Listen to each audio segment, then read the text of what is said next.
रानी जब दिग्विजय के घर चली आती है और यहाँ उससे जबरदस्ती शादी कर लेती है तो चीजें और ज्यादा ही कॉम्प्लिकेटेड हो जाती है, क्योंकि यहाँ से जो नफरतें बढ़ती है ना आगे जा करके ये दोनों के ही रिश्ते पूरी तरीके से खत्म कर देती है, जो काफी ज्यादा मजेदार भी है। तो यार बात करें एपिसोड की स्टार्टिंग की, तो एपिसोड की स्टार्टिंग रानी सी होती है। अब देखो गाड़ी में तो कैसे भी छिप जाती है जब उसके भाई खोज रहे होते हैं। हालांकि ड्राइवर की कहीं ना कहीं नजरें उसके जेवरात पे भी होती है, लेकिन फिलहाल वो कुछ नहीं करता और उसे कैसे भी लेकर के अहमदाबाद चला आता है। अब देखो गाड़ी में फोन भी करती है दिग्विजय को, वो फोन कैसे भी लेना चाहती है वेल दिग्विजय की माँ और उसकी भाभी, क्योंकि उन लोगों को पता चल चुका होता है कि शादी टूट चुकी है। तो उनको पता होता है कि हो ना हो आगे जाकर के रानी जरूर फोन करेगी, तो वो दिग्विजय से फोन लेना चाहते हैं और फोन जैसे लेकर के आ रहे होते हैं तब तक फोन आ भी जाती है। लेकिन फिर भी यहाँ ना चाहते हुए यहाँ दिग्विजय की माँ फोन उठा करके बोल देती है कि तुम मेरे बेटे को फोन क्यों कर रही है, आखिर क्या जरूरत है कि तुम फोन कर रही हो। हालांकि रानी सब कुछ बता देती है कि मैं उसके लिए सब कुछ छोड़ करके आ रही हूँ और ये बताना उसे बहुत जरूरत है।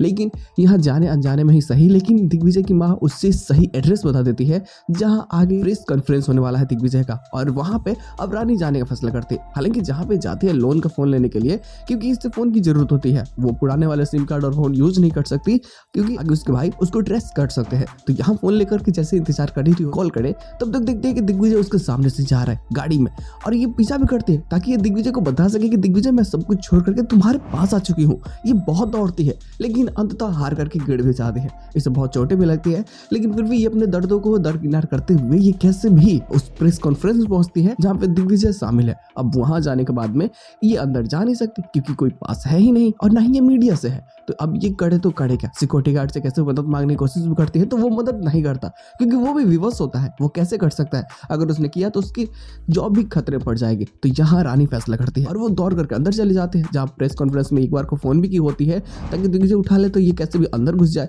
लेकिन यहाँ जब फोन नहीं उठा रहा क्योंकि वो फोन को भी अनिशा ही ले ली थी, क्योंकि बीच में अगर डिस्टर्ब होगा तो अच्छा नहीं लग रहा था। और यहाँ पे जैसे रानी आती है दिग्विजय के पैर के नीचे से जमीन खिसक जाती है कि रानी यहाँ पे आ चुकी है और वो भी दुल्हन के कपड़ों में। मतलब सब कुछ खत्म हो चुका है, उसकी शादी होने वाली थी वो शादी नहीं हुई है। अब यहाँ पे ये सारी चीजें, हालांकि यहाँ कैसे भी प्रेस कॉन्फ्रेंस को खत्म करके दिग्विजय उसे सच्चाई बताना चाहते हैं कि देखो जो चीजें हुई वो बस एक मिसअंडरस्टैंडिंग थी, वो एक फीलिंग थी जो उस रात से हुई हम दोनों में, लेकिन उसका कोई मतलब नहीं है या फिर शादी या प्यार मोहब्बत ऐसा कुछ नहीं है।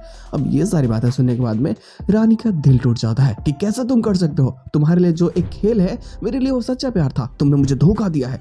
घर वाले भी बहुत सारे तमाशा क्रिएट करते हैं क्योंकि ये घर गए होते डायरेक्ट उसके, बहुत परेशान होते हैं ना, खाना वाना कुछ खाया नहीं है, रात भूखे प्यासे थी, पैसे भी नहीं है तो ये करे तो करे क्या। यहाँ दिग्विजय की फैमिली उसे बहुत ज्यादा उल्टी सीधी बातें बोलती है, तो यहाँ ये साफ बता देती है कि आप एक बात बताओ, परवरिश मेरे में धोखा है या फिर आपके परवरिश में धोखा है। एक बात सोचो जरा कि जो चीज मेरे लिए सच्चा प्यार था आपके बेटे के लिए वो खेल था, तो धोखा तो आपके बेटे ने दिया ना।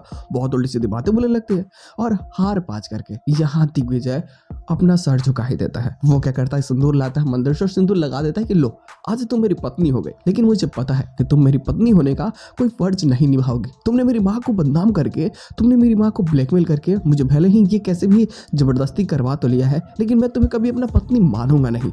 आज के बाद हमारा जो कुछ था भी रिश्ता वो पूरी तरह से खत्म हो चुका है। तुम दुनिया की नजर में मेरी नाम की सिर्फ पत्नी हो और कुछ नहीं, मैं तुम्हारे करीब भी नहीं आऊंगा। और यहाँ भाई वो अनिशा के करीब जाने लगता है कि सिर्फ और सिर्फ इसे जला सके।